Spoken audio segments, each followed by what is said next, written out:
Unmute myself as well, I suppose.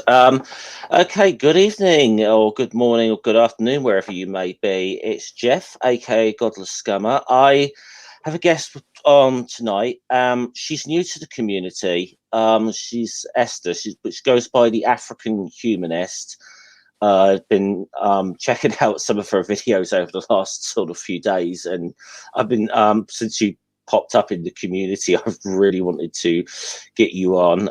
Granny got in there before me, I'll say that, but I don't begrudge Granny that, and I see she's in the chat tonight as well. I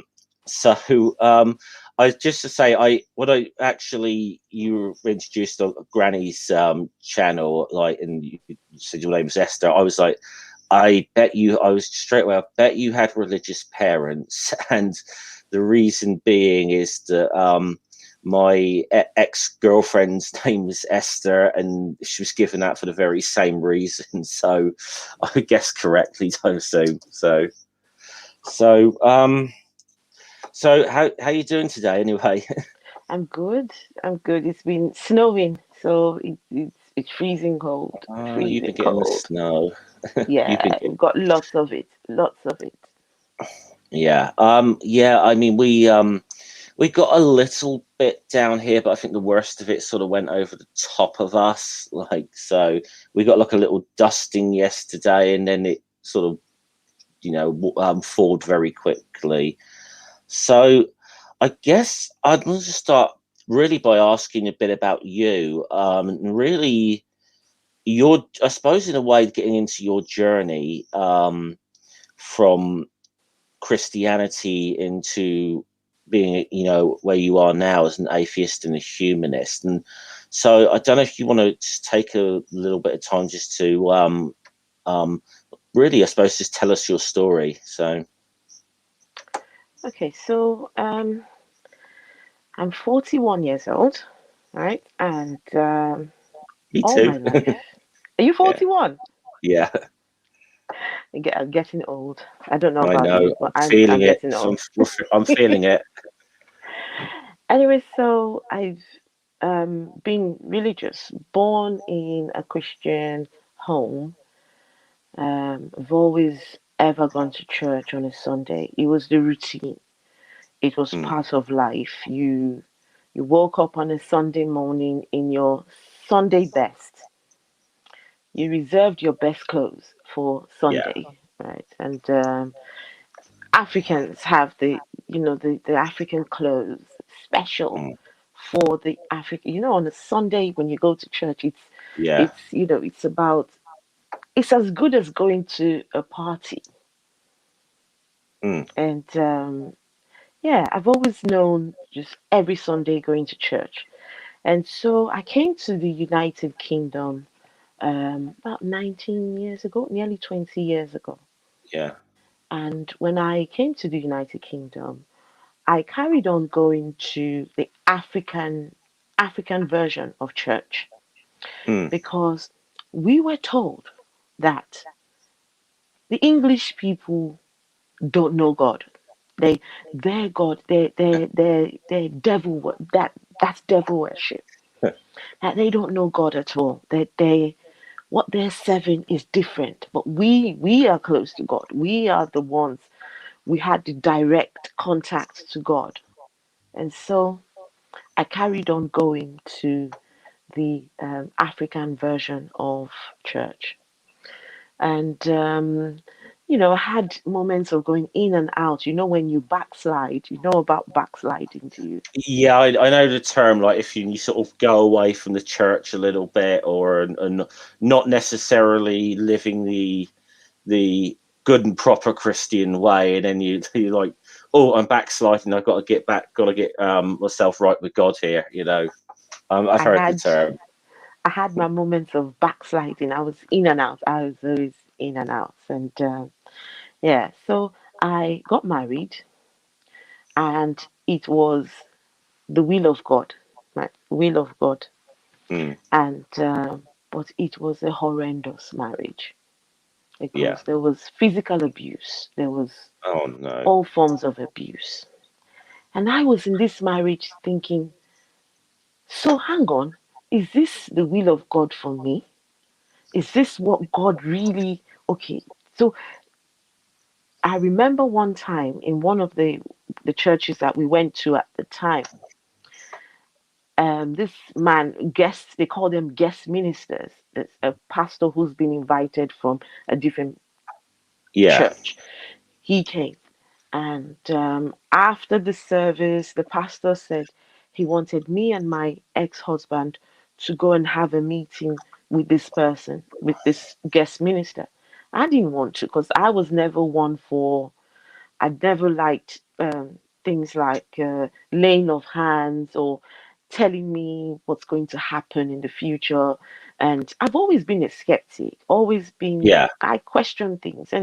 But no, he said, no, you people go and see him. And so we went, and the gentleman said, God told him to tell us that we are soulmates and we have found our soulmate. And if we're not with each other, we would never be fulfilled, never be satisfied with life. Mm. And and I came out of that meeting, really thinking, so God told you to tell us that, and I'm in a marriage that it's a marriage from hell, and God is telling you, God is sanctioning the marriage from hell. Anyway, I've yeah, I find it's one of those things I've often found is how some of these pastors seem to have a direct line to God. Um, it's that's always something that's never sat right with me personally. yeah, yeah. Uh, Um, and so we we had the moment where we stopped going to this African church. It was really mm, bad experience. The pastor's wife, she was something else. She could lie.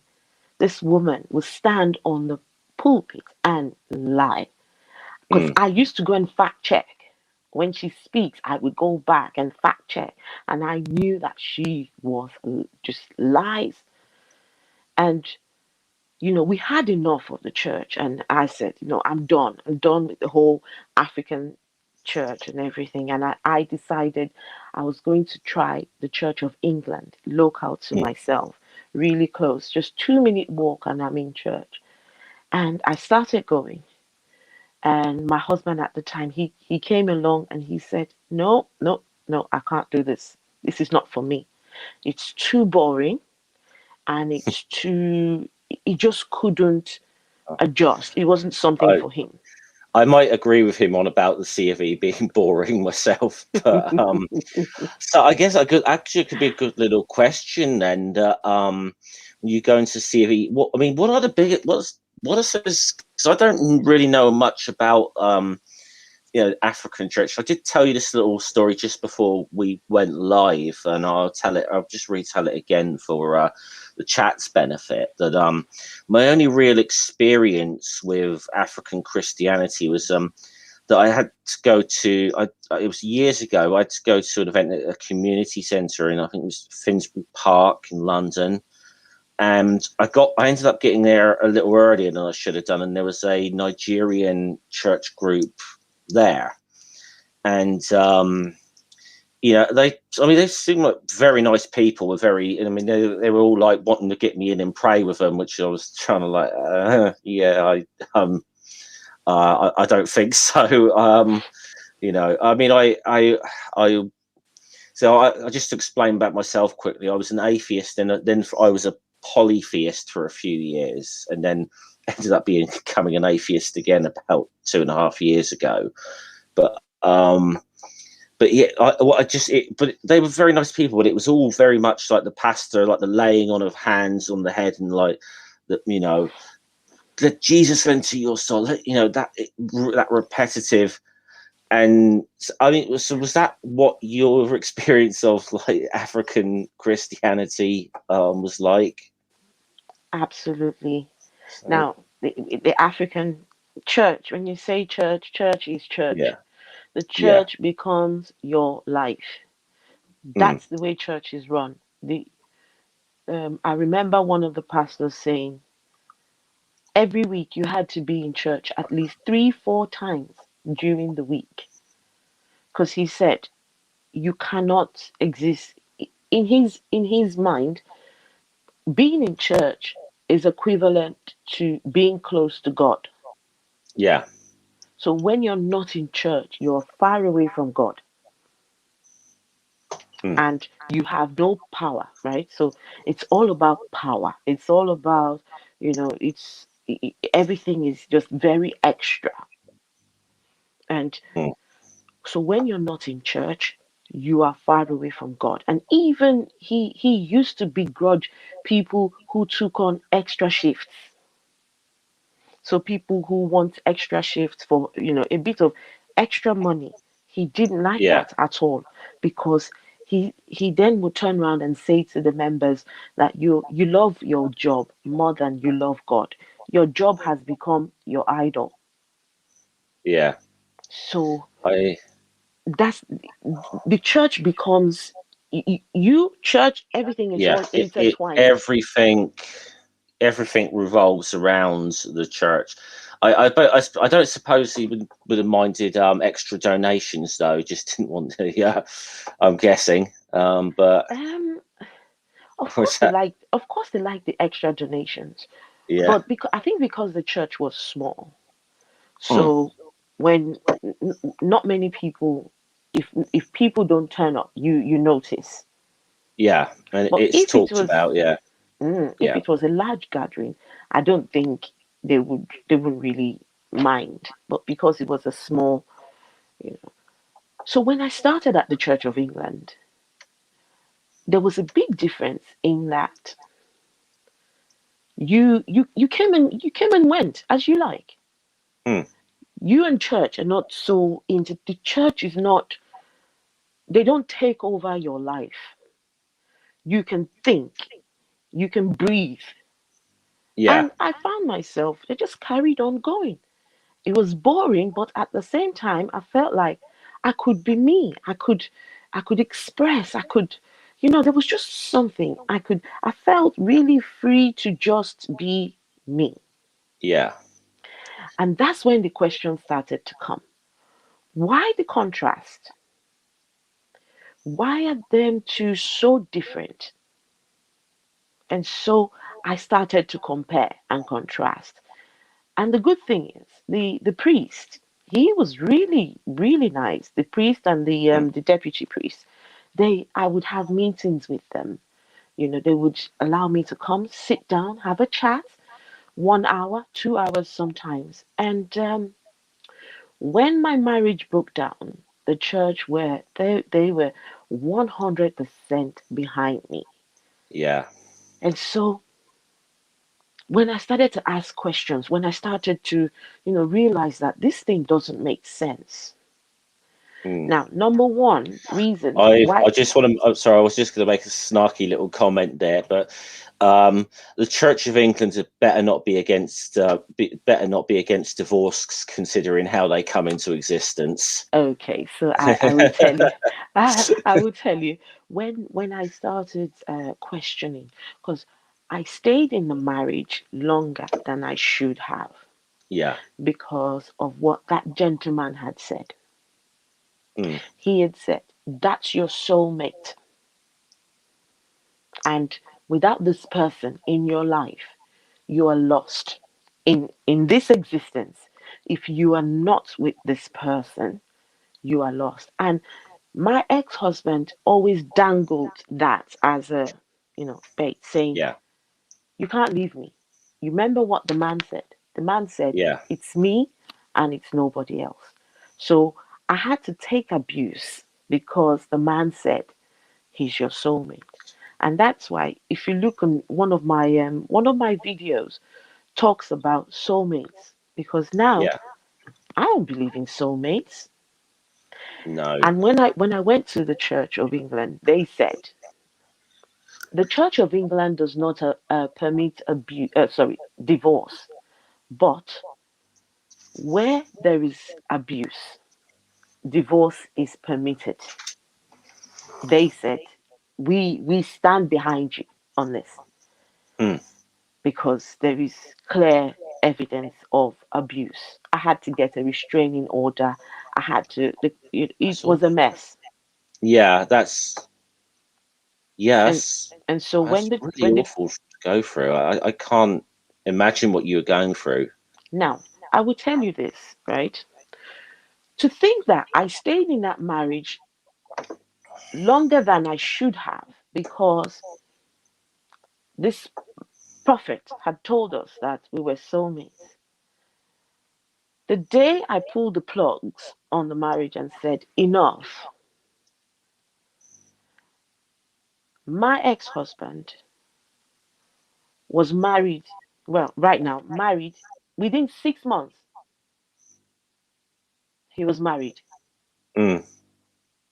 He was married while we were still married. He went off to marry my friend 6 months after we were What? separated. Yeah. So to think that I stayed thinking that this was my soulmate and without this person, I'm lost. How on earth did he go from being with me and then being with my friend in 6 months? Yeah, that's I think that must be the that's definitely shoots any notion that soulmates are actually a thing down. I mean, I it's just that's not a term I particularly like anyway. Is the idea of a Mm. soulmate, but um, I think I that's. think I think I this mean, I'm is glad for you that you're out of that. I really mhm, am. mhm. But this is the trouble with religious leaders, and when they push marriage and they push people have to stay together and people. If I was still in the African church, I would still be married now. I would Yeah. still be in that place. Mm. So, but it's a good thing I came away from because in the African churches they push divorce is a sin. You can't be Yeah. divorced. I You mean, can't. obviously, I mean, because some of the things with marriage, which I'll get into later, because I watched your video earlier, and I've got to actually say that I went through a range of emotions watching it, Hmm. and it was somewhere between trying to hold back tears and getting really angry. So it was, which I commend you for doing that, because these are things that need that people's attention need to be brought to. So yeah, but I'll definitely get into that particular topic around um, marriage later on. But so so you're now in the C of E. When's perhaps is this point when you start actually questioning Christianity itself? And So I yeah, started questioning Christianity when I realized there was so much difference. I mm, noticed the difference between the churches where I'd been and the yeah, one where I was in. I was thinking, how on earth are these so different?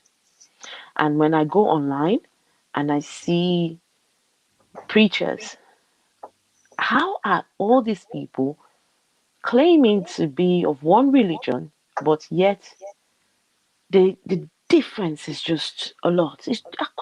yeah, I couldn't just fathom. I couldn't think how.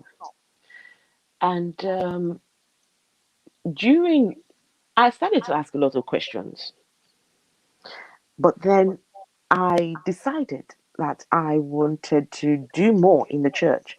So I wanted to be part of the leadership. I wanted to, become a priest. I was, Yeah. I'd done the first year of what they call living faith, and then I'd done the I think second that's what they year. call it. Yeah. I'd done living faith, and then I'd done the second year of pathways to ministry. Mm. My path was set. I was getting ready to become a priest. I was at the stage where you go and get selected for a theology school. You have a meeting. They decide Yeah. whether you're fit to go, because it's quite an expensive um, Yeah. going to the theology school. And So would I suppose so? So you see, you've been in the UK about so I think yeah, you women priests would have been a thing in the Church of England when you came to the UK as well. So because I'm trying to, I was just trying to think when because it was a big story in the 90s when mhm, the Church of England actually finally decided to allow women to be ordained. And mhm. I mean, I've obviously seen that TV sitcom, The Vicar of Dibley.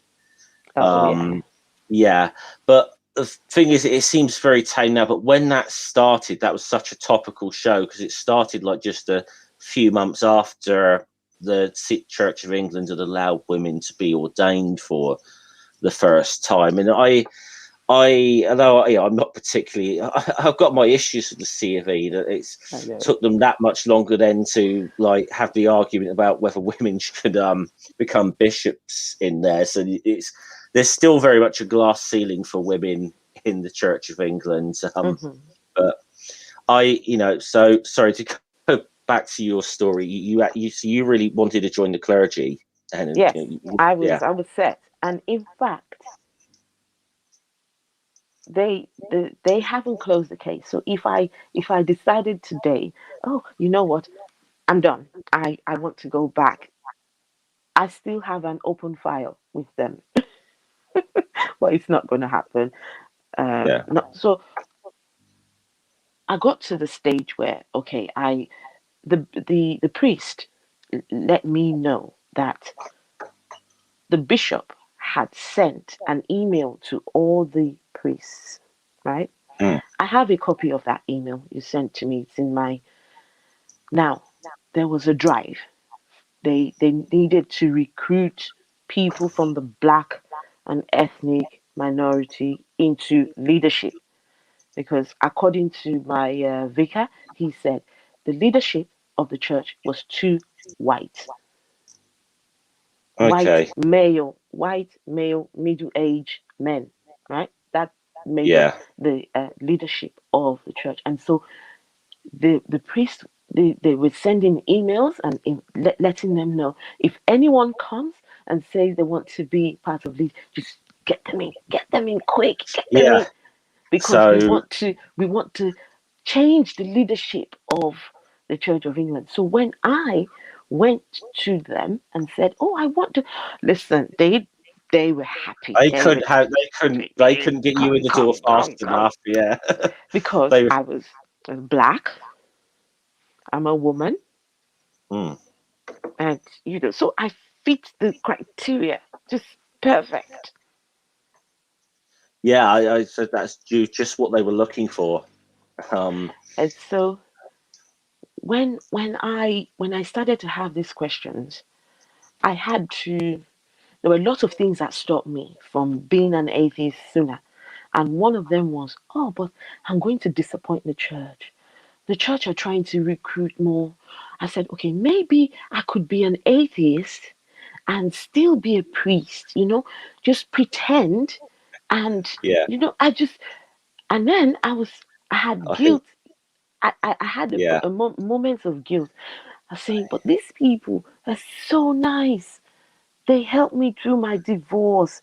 They helped me through my darkest periods. If I tell them now that I'm an atheist, they're going to turn their backs on me. So for a long period of time, I decided not to deal with it. I decided yeah, just go with the flow. And then When the judge, Judge Floyd, when that thing I happened, remember him. Yeah, the black people in the yeah, church started talking. They started, it started coming, it became apparent then, the racism that was going on and has gone on and has been permitted. And, it's things started to happen in the church. And people started sending videos yeah, amongst each other. And the question of what ethnicity was Jesus started to arise. yeah, And so the vicars decided they're going to have a Black Lives Matter talk just to. But I was like, no, no, no, no, no, no. Hang on. What did you people say? That Jesus was not white?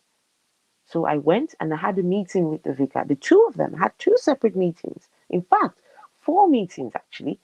Yeah. I said, tell me, what color did you say Jesus was? And the vicar, he said, well, as a church, that's something that was pushed.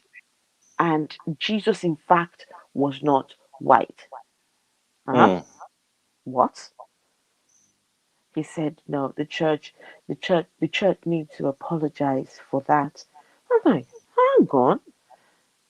And the other vicar, she said to me, don't worry too much about his ethnicity. Just focus on what Jesus came to do. Huh?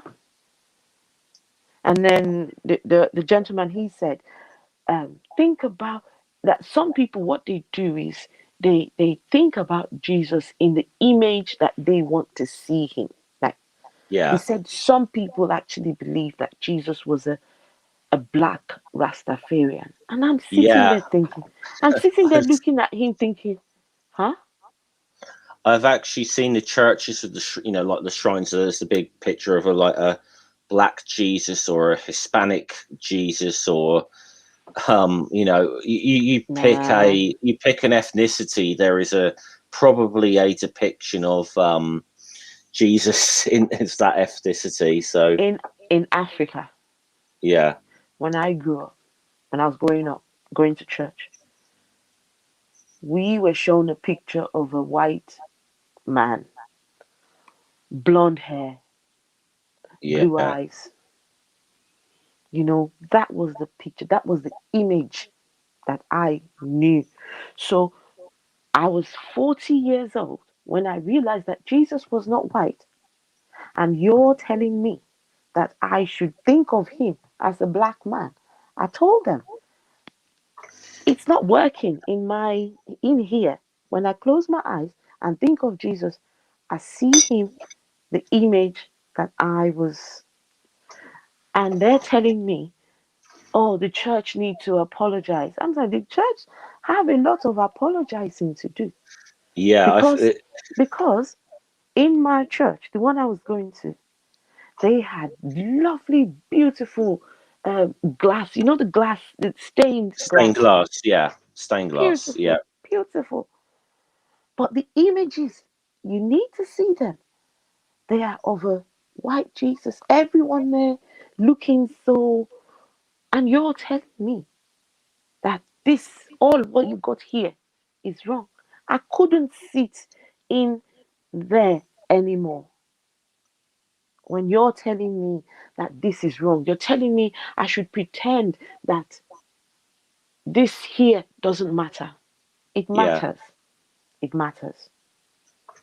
And yeah, that's when I said, no, no, I cannot keep on um, hiding the fact that I am an atheist now.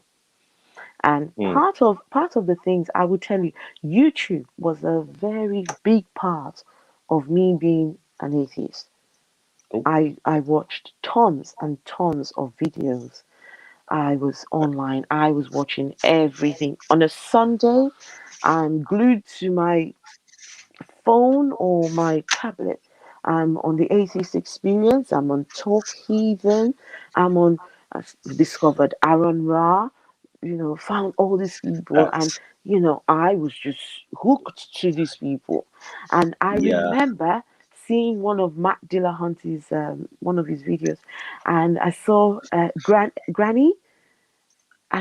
Oh yeah, I saw this lady come forward to ask a question, and she said, "I'm a new atheist," and she wanted to know what books she could go and read. And I was thinking, yeah, oh goodness, I wonder what happened to that woman. You know, I wanted to know because I don't think she said her name. I wanted to yeah, know what had happened, what her journey, how has that come along?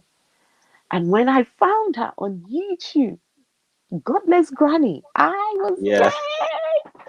Oh, I found her. she's in the chat actually as Oh well, wow. so I'm sure she'll be very happy to hear you say that. I think a lot of us, I think those of us, we tend that YouTube going down the rabbit hole of watching videos. That seems to be a very common thread about from a lot of people who've deconverted. I mean, if you ever, if you ever listen to Seth Andrews' podcast, he tells us quite a similar story himself. That um, he watched a couple of debates with Christopher Hitchens, and suddenly was like, Yes. "Whoa," And Seth was still he'd been like, as you said, backsliding for a little while, but had but was still sort of counted himself very much as a Christian, and then saw a Christopher Hitchens debate, and it was like, this guy's making sense, Mm, mm. and you go down that rabbit hole, and by the way, Granny's it. That is really something. But yeah, I mean, I guess I'll just ask you one more thing about like your deconversion before we start getting into some like issues of religion in Africa, and some of the things that go on. You had any you had any backlash from like friends or family that won't talk to you now? Because I know that happens to a lot of people, that um, they lose a lot of their community. If you had any issues like that, or people in your life been very accepting of your change? So what I've done, I've been very clever with my Mm, deconversion, and really yeah, clever in the sense that before I decided to make it public, I'd got myself in a position where anyone's opinion or whatever they decided to do wouldn't make any difference. yeah, So I'm not dependent on anyone for money or finances. I'm in a position where on my own, I'm okay, right? And I've always been someone who just I don't have lots of friends. I don't have lots of family, and I've always been sort of on my own. yeah, And so whatever anyone thinks or feels yeah, makes no difference.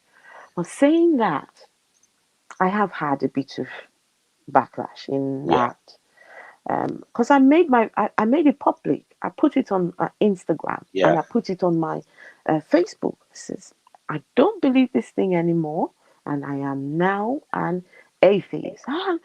Most of the friends on were, oh gosh, what? Because for a lot of Africans, some of them, being an atheist is a very new concept. They yeah, can't fathom how you can be an atheist. How? yeah. Because Yeah. I, they I, can't. yeah. I know. I mean, I've heard things. You speak to some religious people. The idea, they either don't they probably have misconceptions about what being an atheist is, or they just cannot imagine how anyone could view a world without a deity. And it's it's very interesting because I mean, because then I often will say then, well, I always often said, well, which God? Because if I just, I don't know how well I'll be able to show it on here, but if you see the only tattoo I've ever had done is that's the Oh, yeah. symbol of the Norse god Thor, because I used to worship the Norse gods several years ago, so um, so you know, but I find that I think, yeah, I think even if some people, even if they can sort of maybe accept you're not necessarily a Christian or something, but how could you have a world without a God in it? Yeah. I have come across that. So my auntie, she rang me up and said, "Are you saying that?" She asked me, "Do you know what an atheist means?" I said, Mm, "Yes, I know what it means." "You are saying you do not believe in God?" I said, "I don't." Anyway, she tried to get me, tried to talk to me, and tried to um and she asked me if I could take my posts down, mm, and no, I'm not taking my post down. The point where you have to come and tell me what to do, no, not acceptable, yeah, because I'm grown. I'm old enough to know what I want for myself. I've had a few people, come, and one person, gentleman, said he's worried for me. And I asked, why is he worried? He said he's worried for my eternal damnation. And I said, have you worried about your eternal damnation yet? And you're worrying about me. And he was gobsmacked. He looked at me like, I said, yeah, because according to the Muslims, you're going to hell. So you're worried for me going to your Christian hell, but you haven't stopped one day to worry about the Muslim hell and all the other religions. So I said, congratulations, yeah. you're going to hell too. It's it's the sort of almost the it's almost the sort of like it's similar to the whole Pascal's wager kind of argument, isn't it? That the whole thing that, well, it's better to believe there is a God just in case just in case you're wrong when you die, which falls down because first of all, if you're faking belief that an all-powerful being is going to you're not going to be able to trick an all-powerful being. And then what if you get there and it's not the one you've been praying to the wrong one? You're screwed. So of all the thousands of god concepts there have been, just trying to pick the right one is very difficult. Saying that, that's one of the things I went to, because I grew up believing in hell as a real place, because Yeah. when I was young, they used to take us to church for movie night, and movie night, trust me, it wasn't all this Disney movies and all this Mm. Moana and all. No, no, no. They used to take us to go and watch the burning hell. Oh, Yeah, we'd God. watch these movies where you're shown, the actual hell and what's going to happen to you, and they talk about burning in the fire, and gnashing of teeth and all these things, and afterwards they do an altar call where you come out and give your life to Christ. I tell you, I gave my life to Christ 1,000 times, because every time when they do the altar call, I'm always there, because I never ever found myself worthy of this love, God's love. Never found. Mm. It was just never. I could never ever find myself feeling like I would be going to heaven. Yeah. So there were times I suffered really bad insomnia as a child as a result of taking us to go watch those movies, because I would go to sleep thinking that I would be going to hell. I would go to sleep and then go straight from sleep to hell, you know? And so Yeah. I I would be so afraid to sleep. And so when I went to the Church of England, that was one of the things that I went and had the discussion. I wanted to know what was their idea of hell. And when the vicar told me he didn't believe in hell, mm. I sat there and I was like, "Ah, say what? Yeah. Yeah. This is I mean, something that has plagued me all my life, and now you get this authority figure, because you look at the vicar, you look at them as, oh, they're up there, they know what they're talking about, and he's telling me. I think that's when it started to come tumbling down. yeah.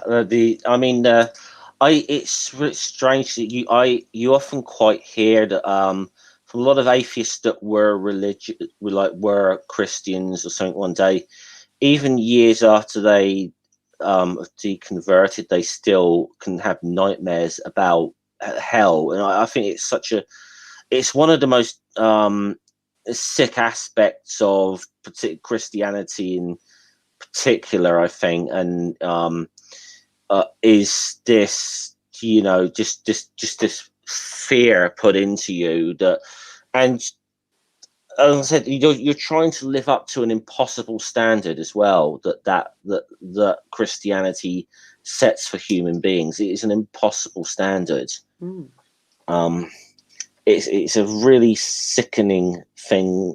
It's always been something that I've found rather sickening. Um, Yeah, but I'm absolutely. And it's I started to ask questions. mm, Jesus was not enough. Because think about it. Was Jesus enough? He came, he died, went through all this rigmarole. And what exactly changed after he died and went? What yeah, exactly changed? Nothing. no, Because you tell us, oh, he's coming back. And what exactly? There's still sicknesses, there's poverty, there's earthquakes, name it, it's there.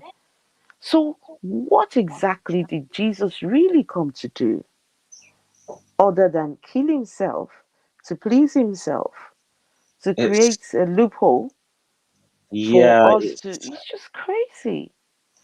it's it is crazy. I suppose it's time we got left. I want to definitely switch gears now because Okay. a lot of the things you do on your channel is you do look at religion in Africa, and there's one thing I saw one of your videos where you were showing some clips of evangelical preachers in and I forget, for the life of me, I forget the name of the documentary I watched several years ago about how there's a lot of African preachers who were adopting this sort of American, almost televangelist Mm, prosperity gospel kind of thing, and they were getting really disgustingly rich off of the mm. backs of their parishioners, and um, I mean, how big is that event, sort of like US style evangelism coming into Africa? I mean, how big of a thing is that becoming? It is huge. It is huge. So, in Africa, um, many churches in Africa started by the individual. So Yeah, I can wake up one morning and decide I had a dream and I'm called by God, and I can then decide I want to start my own church. So a lot of the churches started off like that and then grew and grew and grew and became really big. A lot of those pastors, ministers never went to any seminary school. Yeah. never went to theology school. In fact, what they do is they set up their own theology school. So a lot of the churches that you have in Africa are churches that are broken away from one that broke away from another that broke. So it's a Yeah. mess. It's a I think complete mess. it's almost like it's because I swear there was some of the American evangelists have probably very do not have. I'm sure some of them do not have a very good knowledge of the Bible. Now I don't. I Mm, have a very poor knowledge of the Bible. I've read it once years ago, and I just thought that what's the big deal with this? What is but I mean, like someone like Pastor Greg Locke, I don't think he's ever read the Bible in his life. And I see sort of the very similar thing going on. It's a lot of showmanship. That it's very much a lot of showmanship, but it can really drive these crowds into a frenzy. And of course, with a lot of the evangelical stuff, also comes a lot of the homophobic and oh yeah. transphobic stuff comes with that, and that I mean, I think it's bad enough. I think consequences that has in say somewhere like America or Canada, wherever that would be, of riling up hatred. In certain parts of Africa, I think that's really and what just it's doing my head in that I've forgotten the name of this documentary, but it was pointed out said that in certain places in Africa, they are more than they're very likely to go out and commit a hate crime after hearing that. And there won't be much, and the chances are there will not be consequences for it. Mm, Um, mm-hmm. it's very scary that to see that sort of seeping in, and then obviously where you were from originally, it's very much I think is Islam slightly bigger in Nigeria than Christianity? Am I correct? But it's very Mm. close. Am I? I wouldn't say it is bigger. I think they're on par with each other. But Yeah. the Muslims tend to be more fierce with the religion. They tend to be more. There's more aggression. Yeah. Yeah, there's more. So when a Christian speaks, okay, he's spoken. But when the Muslim speaks, there's always a fear attached to the whole. Because there's Boko Haram, you know. Yeah, we're aware of them, obviously. So It's Boko Haram that is, yeah, they claim to be Muslims trying to, make clean the religion of Islam. just got to go And off camera for 1 second, but keep no, talking. no worries, no Yeah, worries. So when you look, you think because most of the cases that you hear about, they're Islamic. The Christians wouldn't really. You hardly get somebody in prison for blasphemy for towards Jesus Christ. So yeah, that's why you might think there's more Muslims than there are. No, it's just that they take their religion just that one step further, you know, and with the Christians, many of them, the Christian pastors, many of them are just after money. They're just a joke. Many of them. I mean, one of them, one person came out recently, and he was, exposing his pastor, and he let the people know that he became a pastor by studying T.D. Jakes' books. Right. So he'd gone, bought T.D. Jakes' books and audios, and taken a few months, studied all these books, and he's come out now. He's a pastor. I mean, how can you take such a person seriously? not at all, You not at can't. all. You can't. I mean, I suppose in a way, you because you met obviously. Well, I was trying to segue of Islam that probably I was going to go into blasphemy laws in mainly, I think, Sharia courts, and as I understand it. And but there was the case. I remember because they were involved in the campaign to get this boy freed, and he was Mm. released earlier this week. There was a Has it been fir- released? yes, Oh, yeah, fantastic. I didn't know yeah, he that. was what was he, 13 years old, and was Yes. given a 10-year sentence for Oh, I'm blasphemy. so pleased. I'm very glad about it. I believe I know Atheist Alliance International were part of that, Mm, and they've made a big deal about it. And I won't get into, because I think if anyone who saw my stream yesterday knows I've got my issues with that organisation. mhm, But you do. It is important that we do get. That you do have to work on an international basis around things like this, because I mean, the idea that a 13-year-old boy could go to prison for 10 years for blasphemy is absolutely, ridiculous. it should not be happening anywhere in the world. It should absolutely not be happening anywhere in the world. I mean, one thing I would absolutely would be passionate about is to see blasphemy laws gone across the globe.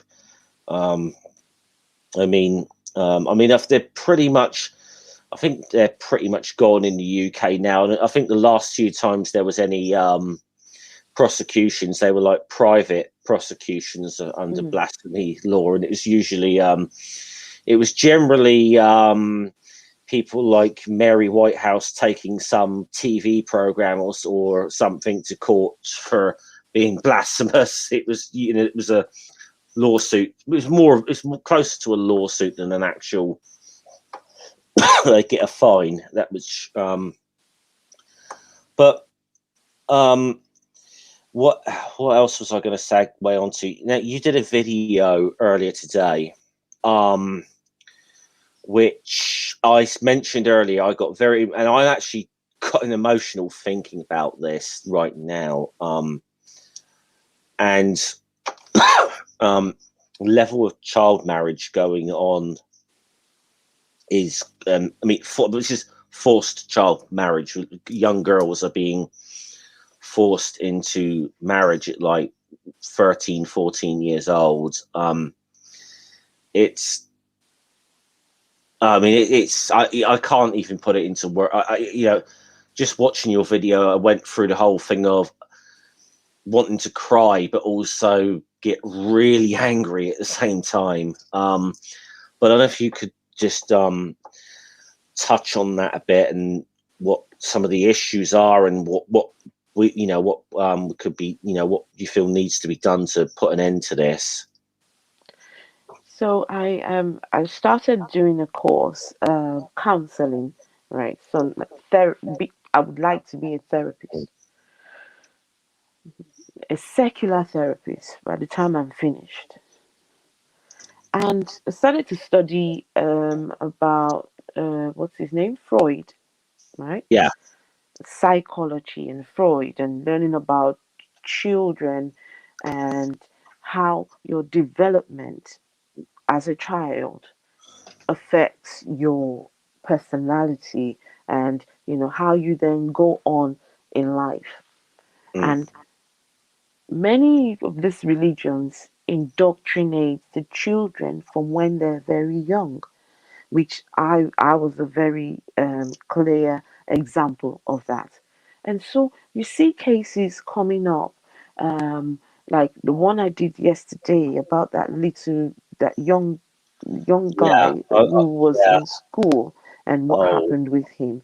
And yeah. Well, I was going to ask. I'll ask about him in a minute, actually, because that was disgusting what happened to him. mhm, mhm. Um, And you have people, 80-year-old men marrying a 13-year-old girl because their religion says they can.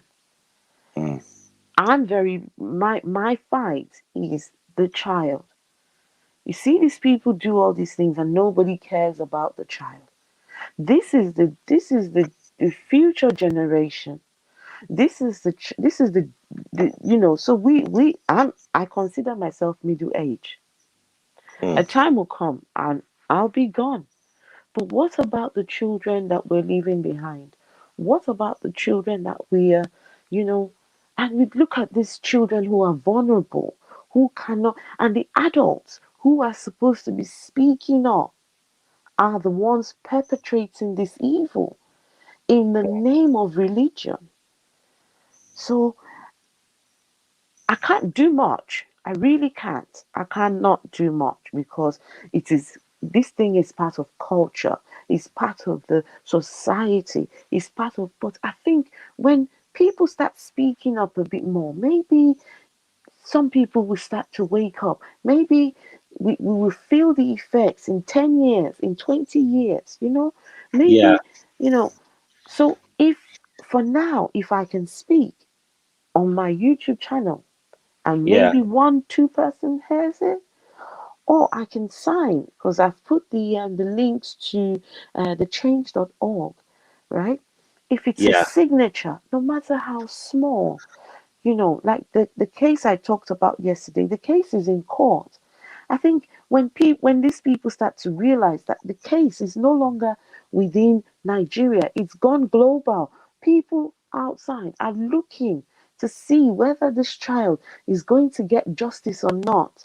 At some point, people need to leave their religion to one side and think about the children.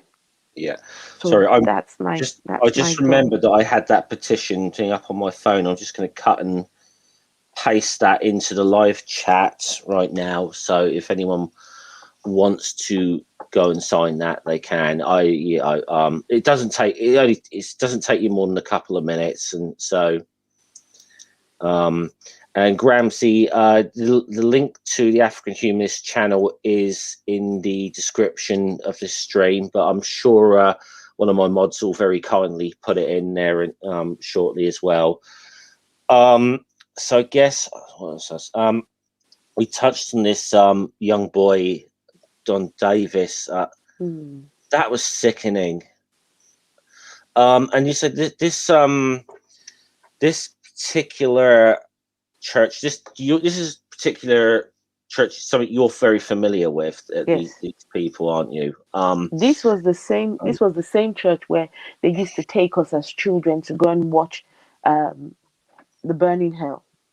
Yeah. Wow. And it's quite. I mean, obviously, there is a big, long, hour-long stream on the African Humanists channel about that. I will warn you that it can be it could be a little bit up. It could be a bit upsetting, but it's well worth. Sorry, she's just had to just step away for 2 seconds actually, but yeah, it's well worth. Whilst we're there, let's just see what's going in on the chat until Esther gets back. Yeah. Thank you for subbing to her, Gramsci. She's doing Esther's doing a fantastic job. Okay, you're back. Sorry. You did warn me beforehand that might happen. So yeah, where are we? That boy Don Davis. I mean, I don't know if you want to just shortly, just very quickly, give a rough picture of what's happening with this young boy and the situation with what they're doing to him, not just him, but it's to his mother as well.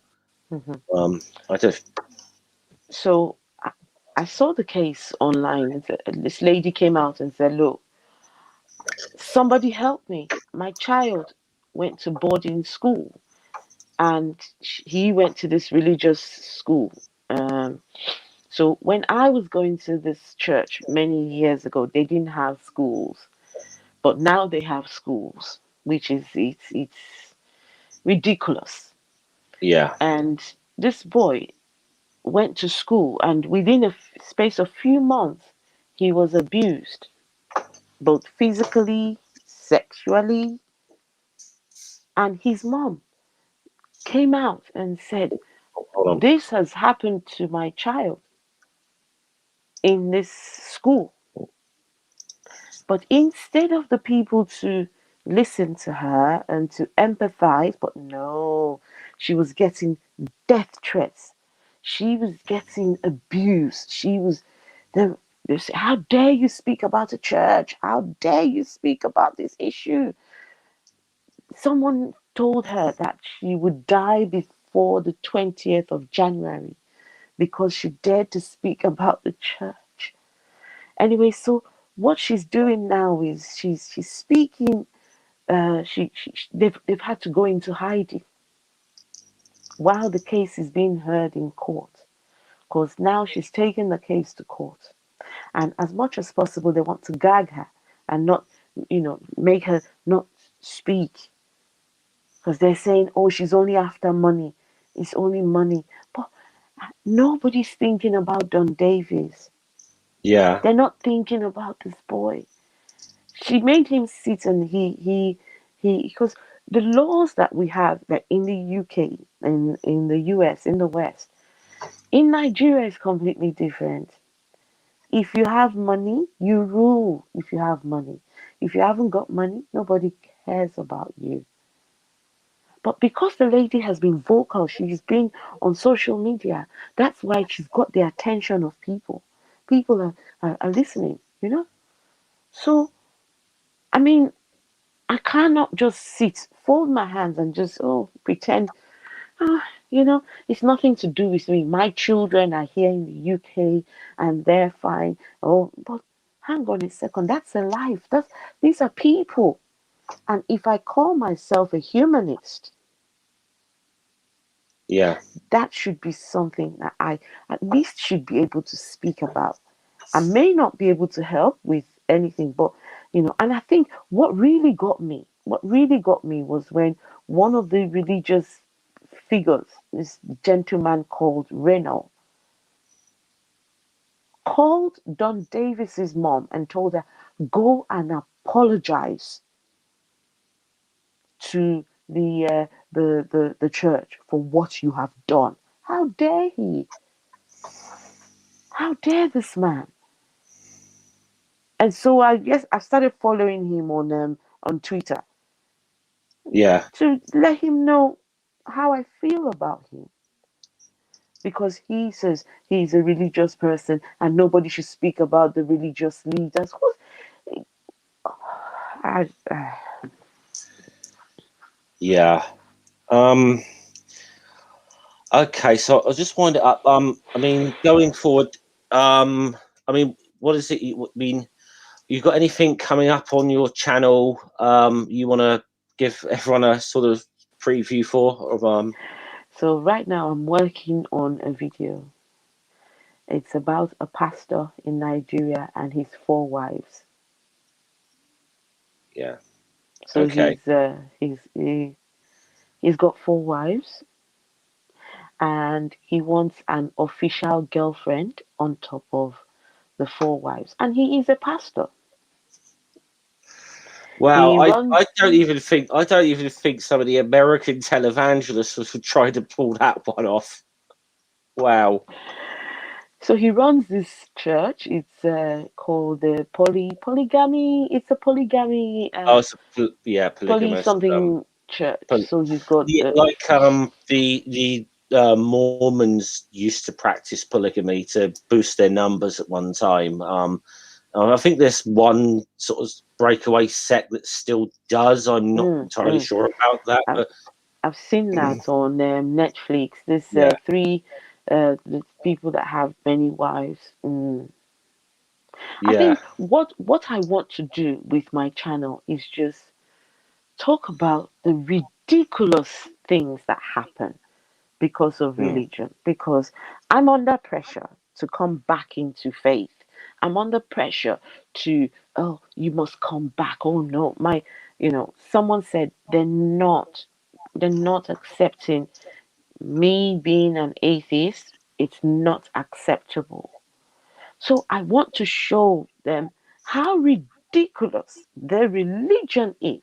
And when I show how ridiculous your religion is, and you tell me to come back. And my question to you, you really want me to come back to this? I have a Yeah. I have a clip on my one of my videos. This man claiming to he claims to be able to make his members millionaires by going to have a bath in a dirty river. He's calling on the name of Jesus in his white robe, and all his people are naked. They're naked in a dirty river inside. He's told them they're all kneeling down, and he's making some enchantments and prayers, and putting money all over them. And he claims that after he's done with this ritual, they will be millionaires. Oh boy. All Oh, in the name of Jesus. I mean, I'd like to laugh at. I mean, I'd like to be able Oh, to laugh at some of these things, but as we've often seen, we start looking at some of the American televangelists or whatever who end up giving money to these televangelists because they're telling them your like prosperity gospel thing. Just keep sending us money. One day it's going to come back, and you're going to be rich. And of course, you just get taken for a people just fool. end up giving their life savings to these people. Hmm. It's disgusting. I'll just say, first of all, Esther, thank you very much for coming on. Thank you.